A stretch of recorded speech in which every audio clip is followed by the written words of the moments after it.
We're beginning to get one side going down a little bit, one side going up a little bit, okay?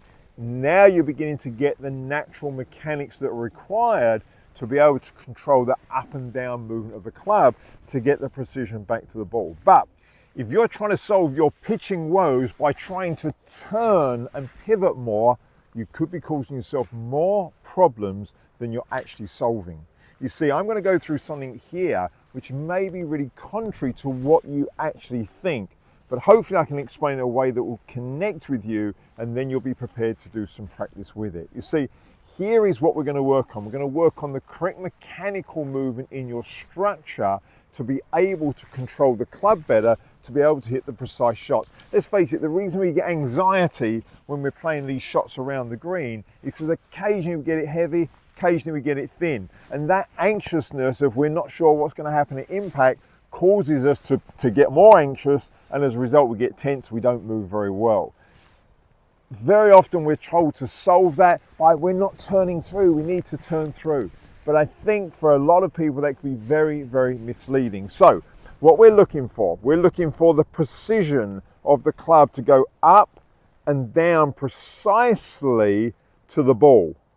Okay, and then we can get the sole of the club working on the ground correctly and get the contact we want. That precision of that club traveling up and down is so important. Now, if it's important for the club, it means that our structure needs to create that.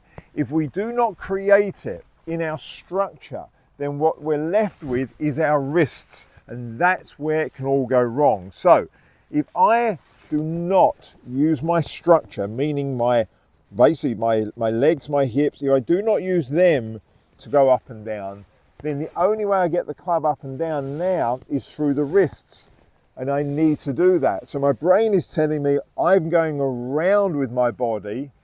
That's not helping me because I'm staying level here through my hips.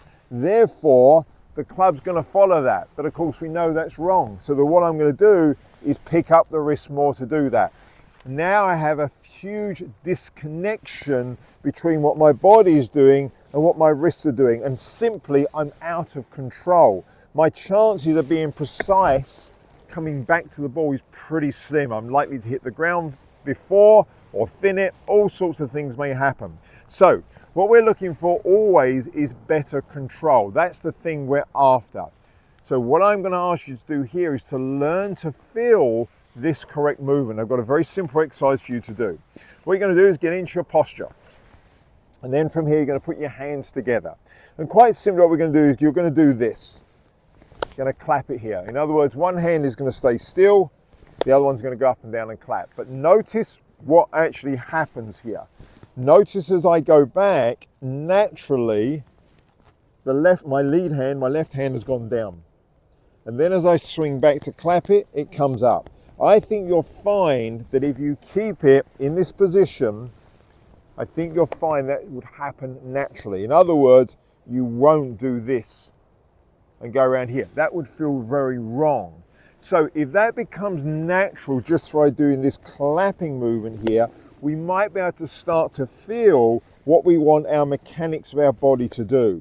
We might start to feel our lead leg just beginning to bend a little bit more in the ankle, a little bit more in the knee, a little bit more in the hip, okay? So we're beginning to get one side going down a little bit, one side going up a little bit, okay?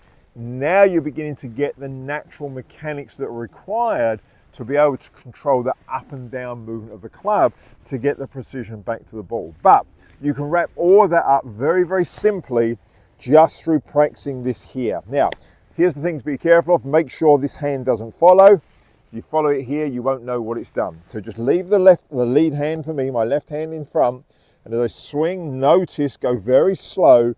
Notice, yeah, I can feel now that my structure naturally goes down on this side, therefore it must have gone slightly up on that side. You probably don't even need to worry about the other side, it's going to happen. And then, as I come back to clap, it naturally pulls up and away, okay? And that movement is what we actually need.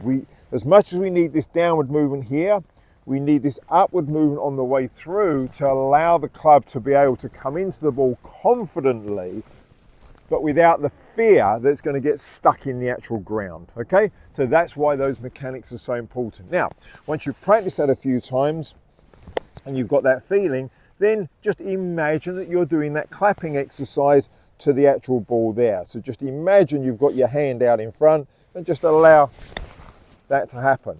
And hopefully you can hear there's a very nice strike just by letting those mechanics happen naturally. Okay, so instead of trying to solve your problem by turning more, just allow yourself to have those natural mechanics of the body.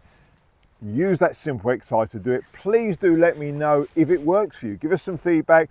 Let's build the community of trying to play the game more naturally using our natural anatomy. And make sure, if you're interested in these videos, make sure you do follow and subscribe so that the next one that comes out, you are notified that it's there to watch. Thanks for watching and see you next time.